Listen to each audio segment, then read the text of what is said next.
পক্ষে সম্ভব নয়। কোন ওইতে মুসলমানরা মূর্তি ভাস্কর্য এগুলি মুসলমানের তৈরি করাও কাজ নয়, মুসলমানদের সাপোর্ট করাও কোনো কাজ নয়, রেখে দেওয়া স্মরণীয় বরণীয় করে রেখে দেওয়া এটা কোনো মুসলমানের। যদিও আজকে কিছু কিছু নামদারি আলেম, দরবারি আলেম, ওরা বিভিন্ন ধরনের কথা বলে যে হযরত আয়েশা সিদ্দিকা রাদিয়াল্লাহু তাআলা আনহার ঘরে হয়তো ফুতুল ছিল। নাউজুবিল্লাহ বলেন না? হ্যাঁ, ফুতুল ছিল, ঠিক আছে।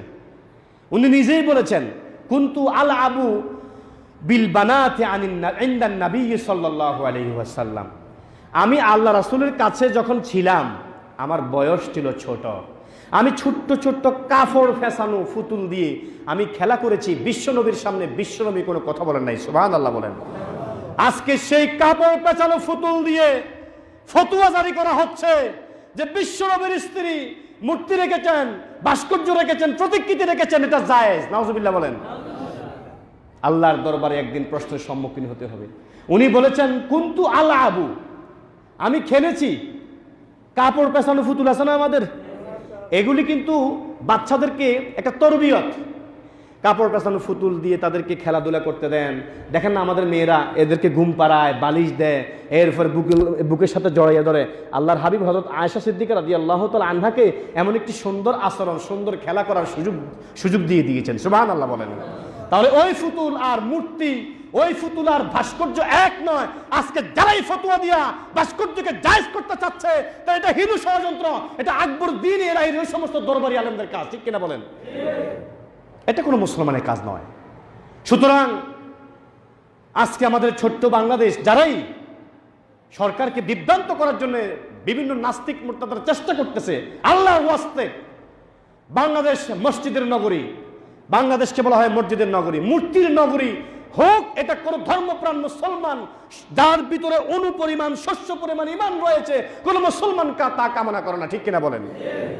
যেখানে আল্লাহর হাবিব বিশ্বনবী মুহাম্মদ সাল্লাল্লাহু আলাইহি ওয়াসাল্লামের পয়গম্বর ইব্রাহিম খলিলুল্লাহ আলাইহিস সালাতু ওয়াসসালাম বলেছেন যে এখানে ওয়াজুনুবনি ওয়া বানিয়া আন না'বুদাল আসনাম, আল্লাহ গো আপনার কাছে আমি দোয়া করতেছি আমি সুদ্ধা আমার সন্তান সন্ততি যারা রয়েছেন তারা যাতে এই সমস্ত মূর্তি পূজার কাজে যাতে জড়িত না হয়, আল্লাহ আপনি আমাদের সকলকে হেফাজত করে বলি আমিন।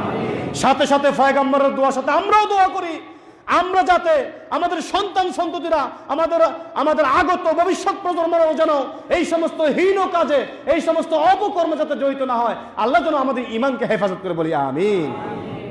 আরে বাবা, আপনারা সংকোচ বোধ করছেন কেন? মূর্তি তো মূর্তি। আমি আজকে 4টা তাফসীরের কোট করেছি, যেই আল্লাহ রাব্বুল আলামিন বলেছেন ফাজতানিবুর রিজসা মিনাল আওসান, যাবতীয় মূর্তি পূজা থেকে, মূর্তি তৈরি থেকে তোমাদেরকে অবশ্যই দূরে থাকতে হবে। এখানে তাফসীরে কুরতুবী বলা হয়েছে আশ-শাইউন আল কাযারু আল ওয়াসনু আত-তিমসালু লি খাসাবিন আও হাদিদিন। কাফের মুশরিকরা কিন্তু ছোট ছোট আপনার মূর্তি তৈরি করতো, এগুলি হাদিদ, লোহার, এরপরে কাঠের এগুলি বানাইতো, ঠিক কিনা বলেন? তাফসীরে কুরতুবীতে বলেছে আসলে আওসান দ্বারা ওইগুলিকে বোঝানো হয়েছে। তাফসীরে তাবারিতে এসেছে যে ফাত্তাকু ইবাদাতাল আওসান, ও মুসলমানরা তোমরা ইবাদাতাল আওসান মূর্তি পূজা থেকে তোমরা নিজেদেরকে সবসময় দূরে রাখবা। এটাকে এই সম্পর্কে, মূর্তি পূজা সম্পর্কে আল্লাহকে তোমরা সবসময় ভয় করবে। সুবহানাল্লাহ বলেন। তাফসীরে ইবনে কাসিরে এসেছে ইজদানিবুর রিজসা মিনাল হুয়াল আওসান, যাবতীয় নোংরা কাজ। রিজসুন হচ্ছে নোংরা কাজ। কি কাজ? নোংরা কাজ। আওসান মূর্তি পূজার মতো নোংরা কাজ থেকে অবশ্যই তোমাদেরকে দূরে থাকতে হবে। এইভাবে আমাদের সবসময় ঈমানের দাবি হিসাবে আমাদের সবসময় এইভাবে আমাদের এই কাজগুলি আমাদের আমল করতে হবে। আল্লাহ সুবহানাহু ওয়া তাআলা আমাদের প্রিয় হাবিব মুহাম্মদ সাল্লাল্লাহু আলাইহি ওয়াসাল্লামের প্রিয় সাহাবী হযরত আলী রাদিয়াল্লাহু তাআলা আনহুকে একদিন বলেছেন, হাদিসটি মুসলিম শরীফের 969 নম্বর হাদিস। রাসূল কারীম সাল্লাল্লাহু আলাইহি ওয়াসাল্লাম একদিন বলেছেন লা তাদাউ, হযরত আলীকে বলেছেন লা তাদাউ তিমসালান ইল্লা তামাসতাহু, ও আলী তুমি যখন তোমার সামনে ছবি দেখবা, মূর্তি দেখবা, প্রতিকৃতি দেখবা, ভাস্কর্য দেখবা, যখনই এইগুলি দেখবা দেখার সাথে সাথে এগুলি ইল্লা তামাসতাহু টুকরো ভেঙে গুড়িয়ে টুকরো টুকরো করে ফেলবে। সুবহানাল্লাহ। হযরত আলীকে রাসূল নির্দেশ দিচ্ছেন যে যখন তোমরা লা তাদা তিমসালান ইল্লা তামাসতাহু ওয়ালা কবরান মুশরিফান ইল্লা সাওয়াইতাহু, তুমি যদি কোনো জায়গায় উঁচু উঁচু কবর দেখো, আমাদের দেশে আছে কিনা, বাবার কবর, বিশাল কবর, উঁচু উঁচু কবর, হার মালা আতর গোলাপ জল আতর ছিটাইয়া বিশাল কবর, ঠিক কিনা বলেন? লাল শালু দিয়া, সবুজ সবুজ কাপড় দিয়া, বিভিন্ন রঙের রং বেরঙের ছবি দিয়া, রং বেরঙের ফুল দিয়া, এভাবে কবরকে সাজায় কিনা? সাজায় কিনা? দেখেন কিনা? আল্লাহর হাবিব হযরত আলীকে বলেছেন যে ওয়ালা তাদা কবরান মুশরিফান ইল্লা সাওয়াইতাহু, যখন এই সমস্ত কোন ধরনের ভণ্ডামি কাজ দেখবা, উঁচু উঁচু কবর দেখবা, সাথে সাথে ওই কবরগুলি তুমি নিজ হাতে জমিনের সাথে মিশিয়ে দিবা।